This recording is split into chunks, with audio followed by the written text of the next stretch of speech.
नमस्कार, जोहार। आप सबका स्वागत है आपके अपने स्टडी आश्रम में। आज से हम एक नई सीरीज की शुरुआत कर रहे हैं और इस सीरीज में हम झारखंड जीके पर प्रकाश डालेंगे। झारखंड की विरासत, यहाँ की संस्कृति, यहाँ का इतिहास, यहाँ का कल्चर और यहाँ की भौगोलिक छटा और प्रकृति द्वारा प्रदत्त यहाँ के संसाधनों पर विस्तार पूर्वक चर्चा करेंगे।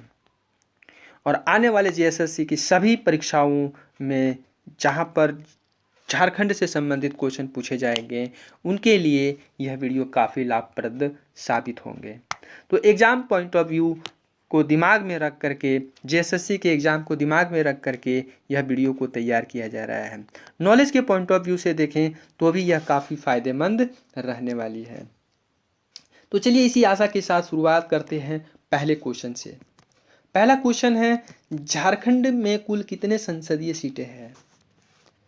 तो लोकसभा में 14 सीटें हैं और राज्यसभा में 6 सीटें हैं। ये दोनों संसद की ही सीट है, इसलिए इस क्वेश्चन का आंसर हो जाएगा 20। यानी झारखंड की कुल संसदीय सीटों की संख्या कितनी हो गई? 20 हो गई। झारखंड में कुल विधानसभा सीटों की संख्या कितनी है? तो वो हो जाती है विधानसभा में 81। विधानसभा सीटों की संख्या कितनी हो गई? 81। चलिए बढ़ते हैं अगले क्वेश्चन की ओर। संथाल परगना क्षेत्र को अति प्राचीन काल में क्या कहा जाता था? तो अति प्राचीन काल में इसे नारीखंड कहा जाता था। नारीखंड।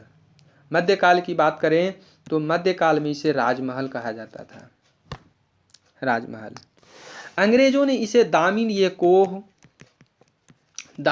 कोह डिक्लेयर कर दिया, घोषित कर दिया, अर्थात सरकारी भूमि में परिवर्तित कर दिया।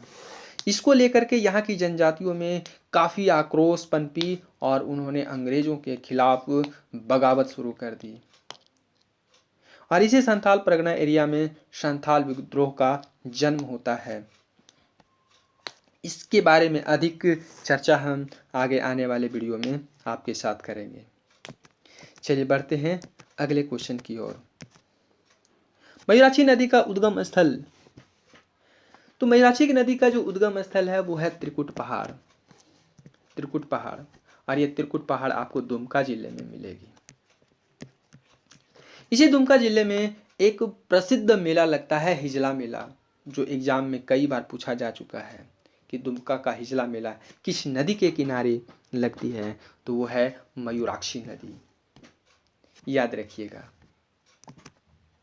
अमरकंटक की बात करें तो यहाँ से 2 नदियाँ निकलती है। एक नर्मदा नदी निकलती है और दूसरी सोन नदी निकलती है।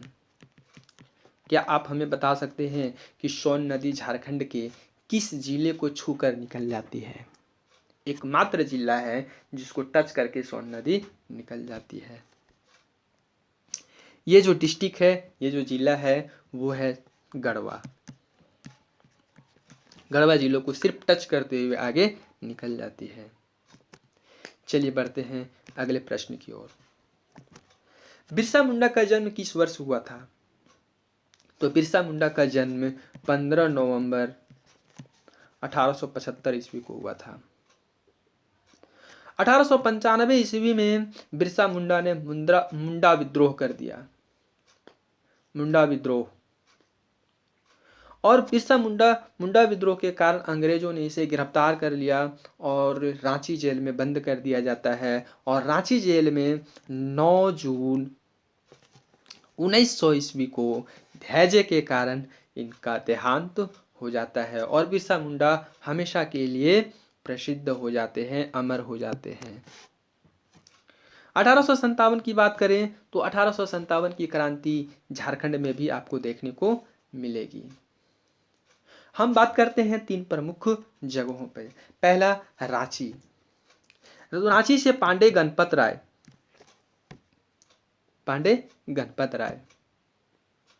और अगर पलामू की बात करें तो पलामू से नीलांबर पीतांबर।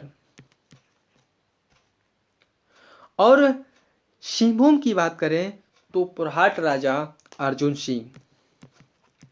इन तीनों ने 1857 की क्रांति का नेतृत्व किया। चलिए बढ़ते हैं अगले प्रश्न की ओर।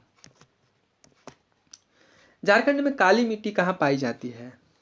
तो काली मिट्टी झारखंड में राजमहल एरिया में पाई जाती है। यह काली मिट्टी बोसाल्ट चट्टानों के टूटने से बनी हुई है, यानी बोसाल्ट चट्टानों के अवक्षेपण से बनी है। तो राजमहल क्षेत्र में आपको काली मिट्टी देखने को मिलेगी। कोडरमा में आपको लाल आवरक मिट्टी मिलेगी, लाल आवरक मिट्टी मिलेगी कोडरमा में। चलिए बढ़ते हैं अगले प्रश्न की ओर। रजरप्पा किन दो नदियों के संगम पर स्थित है? रजरप्पा दामोदर और भेड़ा नदी के संगम पर स्थित है। यहाँ पर रजरप्पा जलप्रपात भी है और माँ छिन्नमस्तिका का प्रसिद्ध मंदिर है।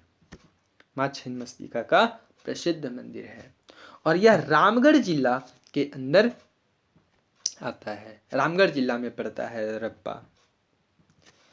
चलिए बढ़ते हैं अगले प्रश्न की ओर। तुरामडी में किस खनिज का खनन होता है? तुरामडी से यूरेनियम का खनन होता है। जादूगोड़ा से भी यूरेनियम का खनन किया जाता है और यह पूर्वी सिंहभूम में पड़ता है। कोयला की बात करें तो ये आपको बोकारो और धनबाद क्षेत्र में मिल जाएगी। ग्रेफाइट की बात करें तो ये आपको पलामू में मिलेगी। आवरक की बात करें तो ये आपको कोडरमा में मिलेगी। चलिए बढ़ते हैं अगले प्रश्न की ओर। पतरातू ताप विद्युत गृह किस जिले में स्थित है? ये पतरातू थर्मल पावर प्लांट जो है वो आपको रामगढ़ जिले में मिलेगी। पतरातू वैली भी यहाँ पर प्रसिद्ध है, जहाँ पर हजारों की संख्या में पर्यटक आते रहते हैं और पतरातू डैम भी रामगढ़ जिला में ही है।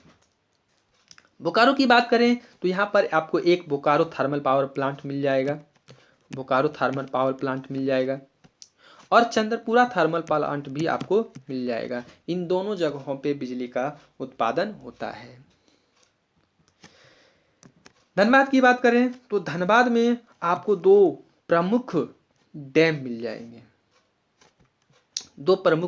जाएंगे, एक मैथन जो कि बड़ाकर नदी पर है और दूसरा पंचेत डैम आपको मिल जाएगी। चलिए आगे बढ़ते हैं। तिलैया बांध किस नदी पर स्थित है? तो तिलैया बांध आपको बराकर नदी पर मिलेगी। तिलैया बांध आपको बराकर नदी पर मिलेगी। कोनार नदी को बोकारो नदी भी कहा जाता है और इस नदी पर कोनार डैम भी है और यह कोनार डैम विशुनगढ़ शहर जो कि हजारीबाग जिला के अंतर्गत आता है, यहाँ पर कोनार डैम स्थित है। कोनार डैम स्थित है। स्वर्ण रेखा नदी की बात करें तो स्वर्ण रेखा नदी रांची के नगरी शहर से निकलती है, नगरी गांव से निकलती है और यहाँ से आगे बढ़ते हुए जाती है और कुछ किलोमीटर के बाद यहाँ पर हुंडरू जलप्रपात भी इसी नदी के ऊपर है। तो स्वर्ण रेखा नदी हुंडरू जलप्रपात भी बनाती है। और जमशेदपुर में चांडिल डैम आपको मिलेगी स्वर्ण रेखा नदी के ऊपर।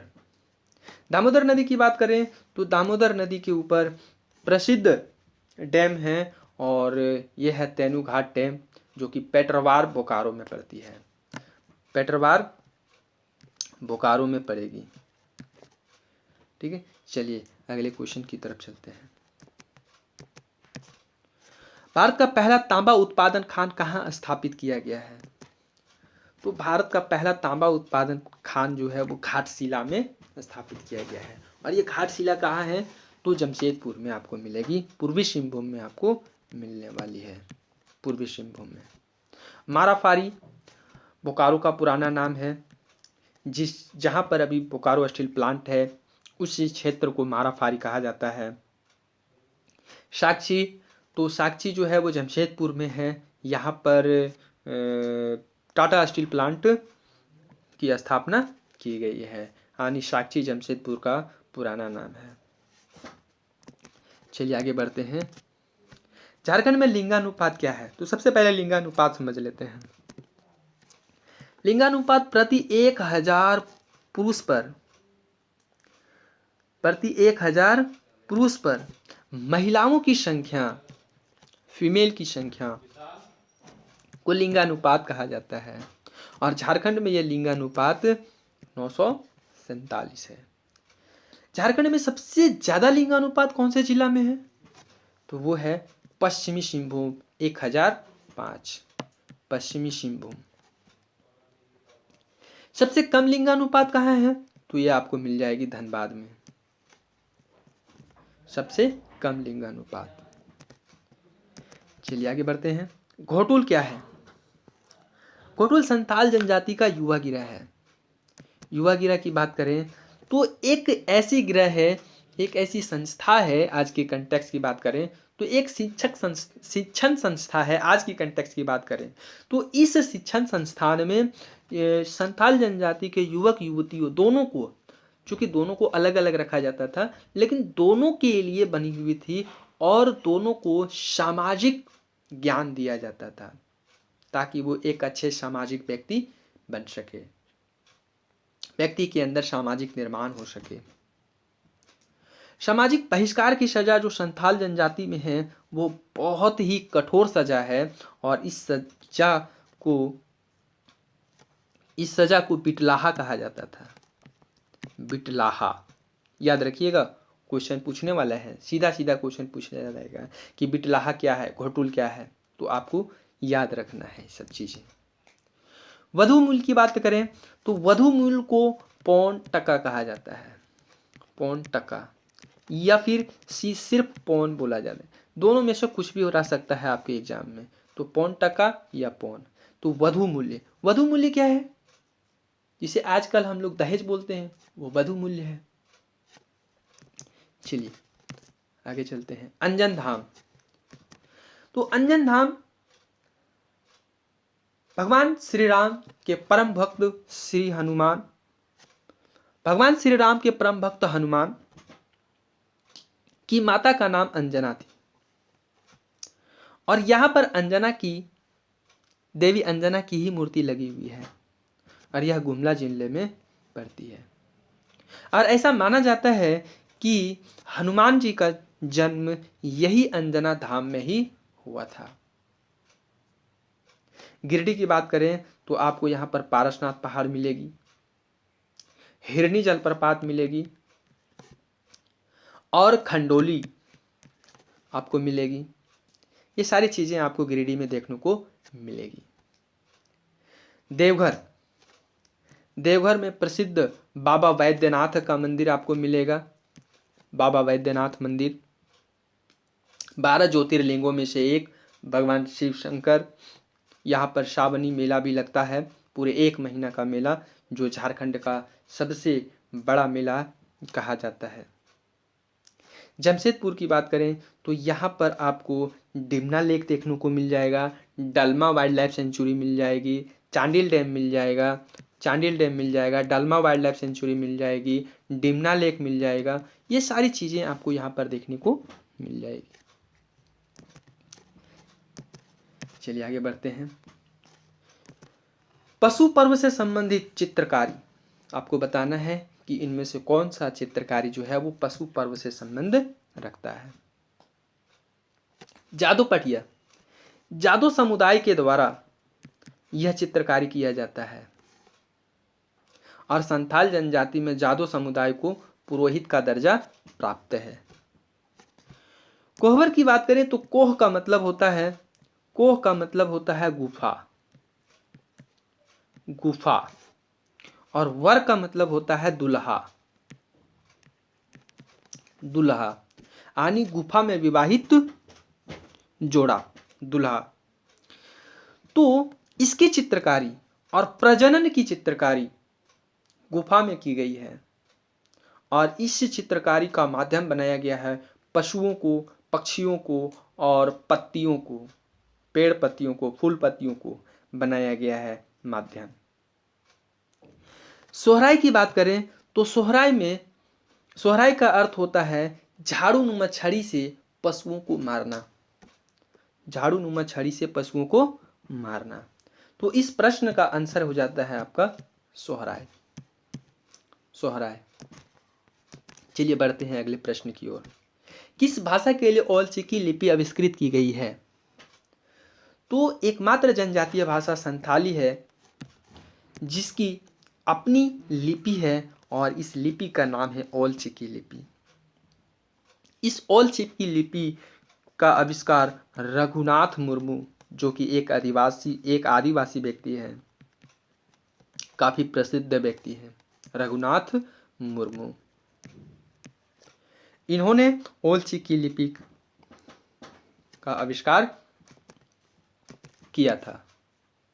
तो ये रहा आज का हमारा वीडियो। आपको कैसा लगा कमेंट में जरूर बताइएगा। आप इस वीडियो में क्या सुधार चाहते हैं। और तब तक के लिए मिलते हैं स्टडी आश्रम के नए वीडियो में एक नई एनर्जी के साथ, नए ऊर्जा के साथ। तब तक के लिए दीजिए हमें इजाज़त। Bye bye. धन्यवाद।